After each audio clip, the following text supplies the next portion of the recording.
Questions that most often asked me is, how did you get into television? Well, like everything else in my life, was luck. First of all, I'd become somewhat known on radio as a result of the war and the books of bullets and lecturing. So that my name became one of those that would come up in discussions about being able to talk on radio. Also, I love parlor games. Some of them, not all of them, but I enjoy parlor games. And there were pictures of a game in life once at Lisa McLean's house where we played the game, it's called, and a lot of pictures of it because there happened to be a lot of celebrities there like Bing Crosby and whatnot, and Life made a feature of it. So I became somewhat known as a game player.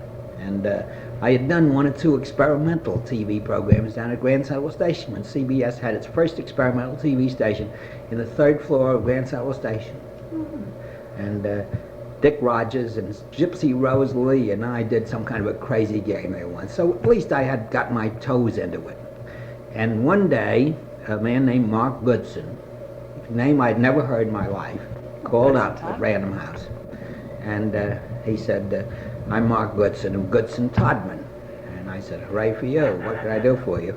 And he said, we have a television show every Sunday night we started, and I hear you're a good game player. And one of the men who's on the show won't be here next Sunday. Would you like to take his place for this one Sunday night? And I said, you bet I would. What is it? I didn't have the faintest idea. And he said, it's called What's My Line? It's been in existence for about 5 months.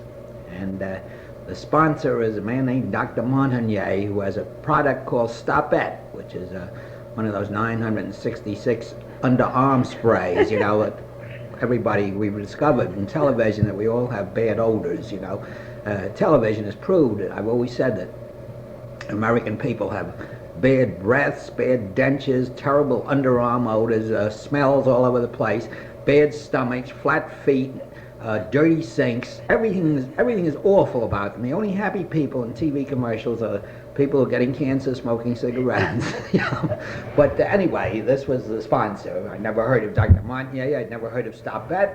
I'd never heard of Mark Goodson or Bill Todman. I'd never heard of What's My Line. But he said, come down Sunday night, an hour before the show. And he said, it's a very simple game. We'll explain it to you.